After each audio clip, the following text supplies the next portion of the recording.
Hi, Misha here, and next up on our look at Japanese Imperial Navy heavy cruisers, we come to the Takao, or Takao class.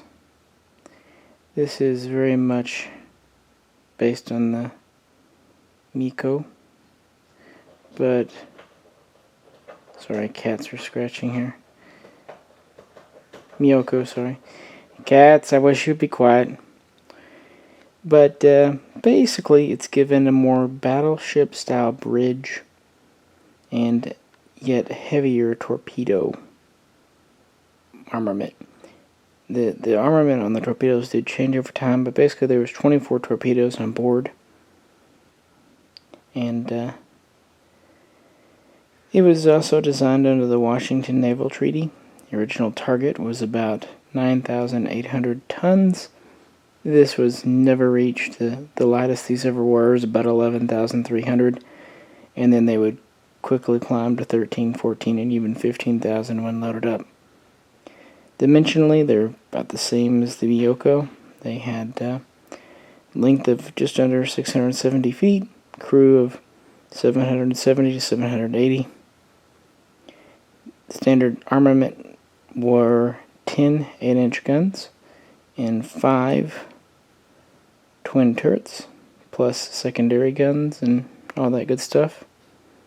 As with most Japanese ships, the anti-aircraft guns would be vastly multiplied during the war. They had 2 catapults and carried 3 different types of float plane.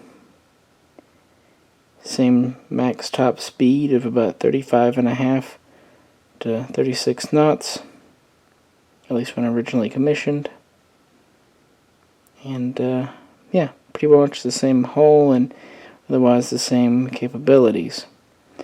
What's interesting, the 4 here in the class started off as essentially the same. You have Takao, you have Atago, you have Chōkai, and you have Maya, or Maya. But as the time would go on and they would be refit and reconstructed, it would almost kind of evolve into 2 separate, even 3 separate classes. But that is what it is. But yeah, they had a very heavy torpedo armament. And kind of continued the Imperial Japanese trend to replenish their heavy cruisers. They really felt in the early 1930s they were just lacking on heavy cruisers, so they went after them with a passion. Well, let's get into a bit of the history of each of the ships. Here we have Takao circa 1944, and we have Atago circa 1942. And I have these two together because they had a very similar fate as far as reconstruction. So these were just in service. Again, one of the pushing things was they wanted heavy torpedo armor.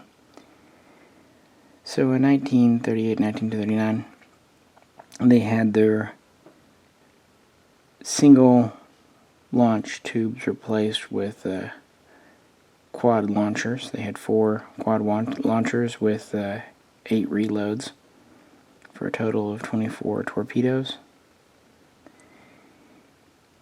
They were also fitted where they could take the new Type 93 Long Lance torpedo, which they would get in 1940. And a few other changes like that. The 4 ships would all serve in the Battle of Midway. Half would be part of the main force, the other half would go up to the Aleutian Islands to support operations there. And then they would all be involved in the battle off Savo Island in August of 1942, where on August 8th, the U.S. Navy suffered one of its worst, if not the worst, defeat, where it lost 3 main cruisers, had another one severely damaged, and along with those, the Australian cruiser was also destroyed. Well, I mean, it was heavily damaged to the point it had to be scuttled. So essentially 5 cruisers were put out of action. Takao Maya and Atago kind of all went with the main force, but Chōkai would be the flagship of a strike force during that. And so yeah, pretty good victory for them there. After that, they would go to Truk, and then they would spend quite a bit of time in Japanese waters afterwards. And then in November of 1943, while they were docked, where they were moored at Rabaul, they would be hit by 2 successive waves of bombers. One would come on November 5th, the other one I believe was November 11th. And this would damage, again, Takao, Atago, and Maya. They were the ones docked there. And the damage was severe enough that they had to be sent back to Japan for actual repairs. They couldn't be repaired kind of on the outlying stations. Now it's worth noting, while these 2 were refit in 1938, 1939, 1940 with the torpedo stuff, Chōkai and Maya were not refit along the same lines. They would end up having a different path. So here these are. Pretty similar. Like I said, the Atago is 1942 and the Takao is 1944, so it would have been after the damage there at Rabaul. So these stayed pretty close to each other, but their sister ships would start to appear quite different. As for Chōkai and Maya, one thing that they tried with the Takao-class was to have a dual-purpose main battery. These are still the 8-inch guns, of course, but they tried to give them an elevation of 70 degrees, at least on Takao, Atago, and Chōkai. But this didn't work, really. The mechanism was pretty finicky, easily damaged, usually put out of order. It was difficult to reload and impossible to reload when at high angles, and it was too slow to elevate and decrease. And the system was loud. It just wasn't a good system. So when it came time to do Maya, they actually limited the elevation to 55 degrees, and this worked better.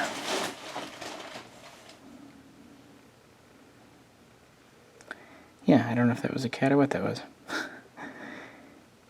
But anyway, Chōkai here, Chōkai is still in its 1940 configuration, and it did not get the super duper quad torpedo launchers. It stuck with its complement of 24 torpedoes using the twin single launchers. Although in 1941 it did get the Type 93 Long Lance torpedo.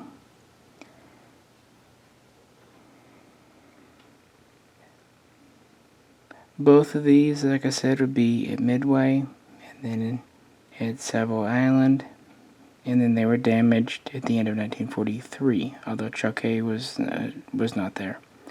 In 1944, while undergoing her repair and refit in Japan, Maya would actually be transformed into an anti-aircraft cruiser. Now, all of these would get additional anti-aircraft guns, up to 60 of the 25 millimeters, and many more machine guns besides.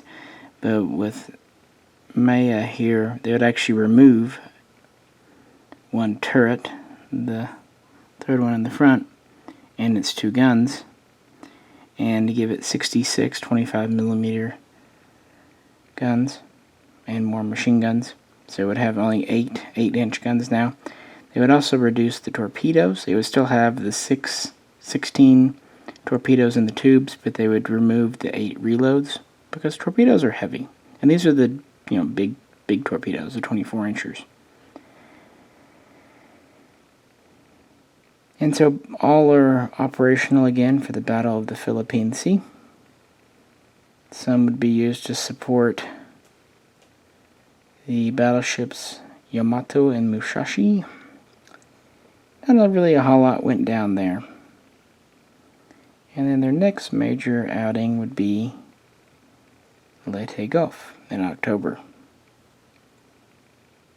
And really none would survive. The first ones on October 23rd to go down were Takao. Where did I put them? Yeah, and Atago. Now Atago would be hit with 4 torpedoes and sink at the battle. Takao would actually hit with 3 torpedoes, be majorly damaged, but would be partially towed, partially limp back to Singapore, where it would meet a very similar fate to other Japanese ships. It would make it to the harbor and never leave again, never being repaired. And so, in a way, it would survive the war as a hulk, being surrendered in September of 1945. But it was out of the action. Maya's fate was similar. She was also hit by 4 torpedoes on the same day. So the only one of the 4 sisters to survive the 23rd was Chōkai. She would continue to do some fighting for a couple of days, but on the 25th of October, her number was up as well. She would be hit by some shells, and these would detonate a couple of her torpedoes, obviously exploding inside, doing quite a bit of damage. She's still limping along, damage control's doing the best they can, but then some naval bombers come in and they bomb and strafe her. She's now dead in the water, the engines are out. And since it's essentially a flaming hulk, a Japanese destroyer comes alongside, removes the crew that they can, and then they torpedo their own ship to scuttle it and send it to the bottom. So in less than 2 full days, all members of the Takao-class were sent to the bottom. They didn't seem to have quite as much activity as some of the other ships, maybe because they were slightly newer and whatnot. They did a lot of patrolling around Japan, but that's really about it. I think the model of the Maya here is interesting, that they did it in the 1944. Sorry, that's Chōkai there. This is, I think it's that they have Chōkai in the kind of the original configuration, and they have Maya here in the almost sub-class configuration. Is the anti-aircraft cruiser with just a boatload of guns. It also has radar at this point, I didn't mention. But I mean, if you count the machine guns, and if you want to consider the 25mm an effective air gun, it had close to 100 different types of anti-aircraft type on board, which absolutely did it no good when it was hit by torpedoes. Because, yeah, why would they? But they were at a lot of battles, but they didn't do a lot. Again, with Chōkai's participation at Salvo Island probably being the highlight of their career. And yeah, each model is a little different based on the different configurations, because really they all looked quite different by 1944. Although Takao and Atago were very similar looking, these two were just almost a different critter. But otherwise, they were a Mishaco type design, and that's very clear, really. The easiest way to really tell them apart are the funnels. The Takaos have this kind of funky canted over funnel arrangement. That was actually to help keep smoke out of the bridge area and try to address some other problems they had. Again, they were designed under the Washington Treaty, but like the other ships, they ended up being much heavier than quote-unquote planned. But that's just Japan trying to fit all they can into a cruiser. And the experiment with the dual-purpose guns, while not immediately successful, would actually bear fruit on upcoming designs. So with that, I'll end this episode. If you could, like, share, and subscribe. And if you could, please check out some of the other videos. Thank you very much, and I'll catch you very soon next time.